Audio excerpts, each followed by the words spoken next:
Welcome on in and gather round, gang. CA has just released another dev blog, this time about the Siege Proving Grounds that are coming here soon, here in July. So let's dive right on into the coming Siege rework. The gates of the Proving Grounds are ready to be thrown open once again. The Siege rework beta is on its way to Steam, very soon for you to play and provide feedback on. Our goal here, in simple terms, is to make Sieges more fun. Good, I've been looking forward to the Siege rework, I can't even tell you how long, and you are an invaluable part of making that happen through the Proving Grounds. We want to make sure we're making valuable, meaningful changes to the game, and your feedback is crucial to us achieving this. We won't roll out any changes to the base game until we're totally happy with the response from you, the players. This round of testing will last for 2 weeks, from the 24th of July from the 7th of August, and all the info you need to access the beta and provide your feedback will be available in a dedicated subforum once the beta is live.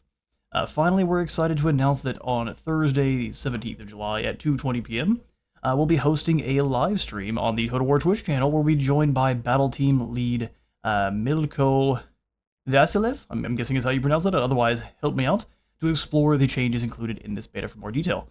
And with that said, I'll pass the mic over to the one and over Milko himself to talk about what he and his team have been smashing together in the Siege workshop. Thank you, Steve. Let's get on to it. Oh, I'm sorry, Siege Daddy? Alright, let's get to it. So number 1, the removal of pocket ladders. No more butt ladders for your troopers. You have to actually build up, I'm guessing. So we won't have ladders anymore then. Interesting, let's get to it. What we changed, the biggest change that we'll be focusing on in this update is the removal of the so-called pocket ladders, which is not what we call them, which allowed most infantry units to pull a siege ladder out of nothing and climb the walls of a settlement. In the Proving Grounds, that is not going to be the case, and players and the AI, of course, will need to rely on different tactics to overcome the defenses of a well-fortified settlement. Why we changed it? Because pocket ladders were terrible, that's why you changed it. There's 2 main reasons why we want to introduce this fundamental change to how sieges work in the game. Total War always strives to depict battles in a realistic way, and yes, in our world, dragons and giant flaming heads are counted as realistic. Yeah, but we know what they mean at least a little bit grounded. All projectiles are physically simulated, shields are providing protection only from the front, types of hit reactions are based on relation between the impact force, which is different than damage, of the attacker and the mass of the defender. Even though it's not perfect and there are many aspects that can be improved, we believe the ability to pull a huge ladder out of your nothing can be quite immersion breaking unless you're Slanesh, and takes away from the more strategic planning of the battle. In addition, this makes walls almost obsolete and allows enemies to bypass them with ease while making defending the choke points inside the settlement feel the obvious choice. This is not how we want sieges to feel. Well, those defending the choke points should be the obvious choice, but you should have to fall back to them as the enemy starts to make over different sections of the wall, or if they start to blast holes in it with artillery. How will these changes affect you in-game? These changes will make your strategic decisions much more important and have you plan your approach or defense of a siege much more carefully. And if you don't like them and prefer to get to the slaughter faster, you could always turn the pocket ladders back on in the options menu. Just make sure you do before you actually get into the battle, otherwise there are no pocket ladders. Next up, we have the Siege Equipment Rebalance. What we changed and why we changed it. The removal of the pocket ladders requires a ton of other changes to make sure the game functions without them. The Siege Equipment availability has always been rebalanced, and players will now be able to find more Siege Towers and battering rams in Siege battles to compensate for the lack of ladders. I think you could have just had the ladder be an additional build, right? I don't know if they've ever said why that wasn't an option, why you couldn't just have the Siege ladders be built like in Medieval 2. But stats like speed and durability of that equipment have also been changed to make them more effective at their intended functions. In addition, we're changing the way siege attrition works and turning it into a linear progression, making it be much more stronger and stronger with each consecutive turn a settlement remains under siege. Well, I can see that being quite oppressive. There are certain traits that allow you to already increase the amount of siege attrition that enemies take, so you can make that crazy quick. But how will these changes affect us? Players will now need less manpower to construct siege equipment, which means it'll be more readily available when sieging settlements. On the other hand, settlements are going to be a tad less susceptible to siege attrition in the early stages of the siege, while taking less overall turns to fully succumb to it. Which does make sense. Good changes. Third change is going to be defensive adjustments. We've adjusted the stats of defensive towers and gates. Towers will now be slightly deadlier, but have a much shorter range. Ooh, I don't know if I like this. They don't need to be deadlier, they just need to be put in places that, or have a shorter range, they need to be put in places that can actually be used. And then the fix to them is just when they're destroyed, you can't rebuild them. You should be able to build the entire battle, of course, because the defenders are trying to hold the line. But once a defensive fortification is destroyed, then that's that. You shouldn't be able to build it again. It's pretty simple. Gates are going to be much more durable when it comes to attacks from regular and some monstrous infantry, but less so against battering rams. and hopefully less so against minor pickaxes as well. Why would change it? Towers currently feel quite annoying for the attacker when they start shooting immediately after deployment, leaving no room for maneuvers or executing strategic attack plans, while the gates feel like they can be easily breached by mundane infantry, making specialized equipment like battering rams obsolete.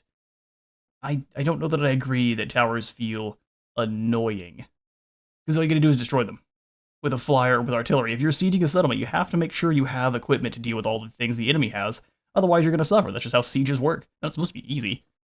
How will these changes affect you in game? How will these change? These changes will allow you to maneuver outside of a settlement you're attacking without being harassed, or open up an opportunity for you to batter with artillery more easily, while also making the defender less helpless against direct, fast infantry attacks. Yeah, just a squad of nothing but Slaneshi, at least if they have a little bit of tankiness, Slaneshi or Bloodlet, like Exalted Bloodletters, can get up and over the wall and just chop everyone to shreds before they can really do anything about it, so less aggressive infantry rushes and more counterplay for the defenders, which is good. And fourth up, we have battle AI improvements. Let's see what they've changed. We can't just remove pocket ladders without reteaching the battle AI how to play without them. So for these proving grounds, we've fixed over 50 issues related to how that battle AI plays or reacts to certain situations, both on the attacking and defending side in sieges. As some of those are not completely related to the pocket ladders, these changes will be present even if the pocket ladders are turned on from the options mode. Good. 50 issues is a good number. Let's see what all they've changed. I guess they probably won't go through everything, will they? Battle AI has always been tricky to get right, but that is most obvious in siege battles. We're really trying to make it play better and react to the player's actions in a more realistic way. We're not saying that we have fixed the battle AI, but hopefully with these improvements, it'll act a lot more convincingly and offer a more interesting challenge. These changes will offer less weird behavior from the battle AI during sieges and allow it to play the game without the use of pocket ladders. Weird behavior being what I've been lovingly dubbed a spite mode, where it stops trying to win and just starts trying to kill your most high value targets. And we'll see, won't we? Fifth up, we've got siege map improvements. With this update, we're also starting an initiative of reworking old siege maps, oh incredible, to make them play and feel better. For now, we've only done 3, one for Skaven, Empire, and Orcs, but there will be more to come in the future after getting your feedback on them. And I'm not gonna lie, it seems like what you guys need to do is just take the siege maps from the historical games, which I don't know how easy that is, just to take kind of the base foundation for those maps and then retool it and reskin it for Warhammer. But a lot of the historical siege maps are really, really well done, both in terms of the city sprawl and the outside itself. So that seems like the best way to handle this, honestly. Just start re-importing a lot of even the maps that CA Sophia made over with Pharaoh are awesome. And they would work very, very well in Warhammer too, at least I feel so. While we've changed it, siege maps can often feel a little bit too cramped, with little space to maneuver both inside and outside the settlements. With our reworks, we're looking to open those maps up a bit, allowing more approaches to the victory points, as well as wider spaces for larger forces to engage one another. Good. Siege map improvements I'm always going to enjoy. I can't wait to get into these 3 maps and take a look ourselves. And on to part 6, what's cooking. Everything we've listed here are just the first steps for us to get sieges where we want them to be, and we're looking at this as a long-lasting effort to improve the game. In the future, we have a wish list of possible options to explore, such as introducing ladders as a new constructible siege equipment, rebalancing the way garrisons work and what units are available for them all for all factions, changing the way the building of towers or barricades works, as well as more battle AI and pathfinding upgrades. Pathfinding is something I'm a little bit sad we didn't see here, because half of the issues that I have with sieges are the fact that your pathfinding just completely breaks in the siege. If you got flying units, sometimes they'll get frozen, and they just can't move. Sometimes you will give an order, even after knocking over a couple sections of wall, and you have units directly standing in front of those sections of wall, but you have one ladder that's like up the other side of the wall. They'll go, all of your units, if you say, hey everyone, go get the baddies, they'll all go up those one sets of ladders together as just like a nasty, horrifying hive mind conglomerate. They turn into like the thing.